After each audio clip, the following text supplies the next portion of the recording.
Alors merci Monsieur Ménard, un homme extrêmement engagé dans beaucoup de causes, comme vous le savez tous, notamment Montréal qui lui tient énormément à cœur. Merci pour tout ce que vous faites.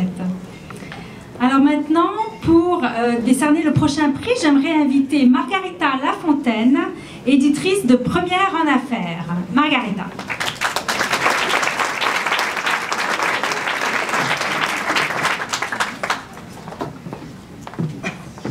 Alors, merci Caroline de m'avoir invitée à participer à cette soirée avec vous tous. Merci à tout le monde. Alors, si Caroline a pu parler des mythes tantôt, c'est parce que la croyance, il y a 30 ans, était différente de ce qu'elle est aujourd'hui, évidemment. Quand j'ai commencé à travailler il y a 30 ans, on était quelques-unes parmi beaucoup d'hommes, et le défi, c'était de prouver que les femmes avaient assez d'intelligence pour se tenir aux côtés des hommes. Je pense qu'aujourd'hui, c'est quelque chose qui ne se... On ne se pose plus la question. C'est certain que peut-être toutes les femmes n'ont pas la même intelligence, comme tous les hommes n'ont pas la même, mais la compétence des femmes n'est vraiment plus remise en question. Si les changements sont survenus doucement depuis des années, je pense que depuis les derniers 10 ans, il y a une grosse accélération qui s'est faite. Et c'est grâce à certaines femmes, comme André Corriveau, qui font le changement. Alors André, il y a 13 ans, a fondé l'Association des femmes en finance du Québec. L'association compte plus de 500 membres aujourd'hui et je pense que c'est beaucoup les femmes seniors aussi qui font partie de l'association. Je pense que... alors, André... Tout à coup, je veux blanc. André, je te remercie de tout ce que tu as fait pour les femmes, parce que sans des organisations comme la FFQ, on ne serait pas où on est aujourd'hui. Alors, ce que je voulais dire, c'est un des mythes, c'était les femmes ne s'entraident pas. Oui, il y a 10 ans, les femmes, c'est vrai qu'on ne s'entraidait pas beaucoup. On n'était pas nécessairement très nombreuses et on se regardait avec un petit peu d'inquiétude. Aujourd'hui, c'est peut-être le gros changement. Les femmes s'entraident beaucoup et au-delà de ça, je pense qu'on le voit aussi ce soir, les hommes sont là avec nous aujourd'hui. Alors, merci tout le monde.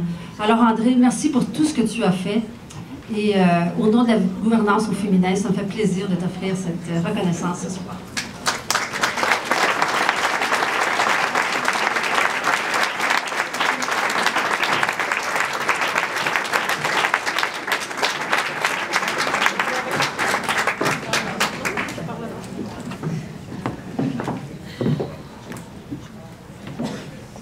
Alors, merci Margarita pour ces gentils mots. Merci à vous tous d'être ici. Félicitations aux jubilaires, comme moi, et ainsi qu'à celui qui est à Cannes. Oui, il y a 13 ans, je fondais l'Association des femmes en finance parce que j'avais la conviction profonde que si les filles avaient un réseau, elles auraient la chance de se faire connaître et d'accéder à des postes plus importants à l'intérieur de leur propre entreprise et évidemment, par la suite, accéder à des postes sur des conseils d'administration, ce que plusieurs d'entre nous cherchons. Et on m'a dit, André, toi tu es en communication, en affaires publiques, ne te mêle pas de ça, tu connais rien à la finance, tu connais personne en finance, alors touche pas. Comme Jacques disait tantôt, la battante a décidé qu'elle allait foncer et qu'elle allait trouver et former le réseau. Donc, je suis partie avec bâton de pèlerin et tout. Et aujourd'hui, comme on disait, on est rendu à 500. Moi, j'y suis plus parce que je suis passée à autre chose il y a 2 ans.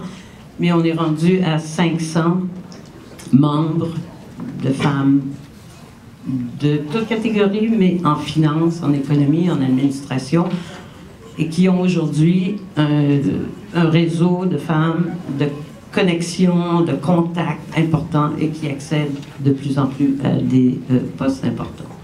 Alors, merci d'être là. Merci.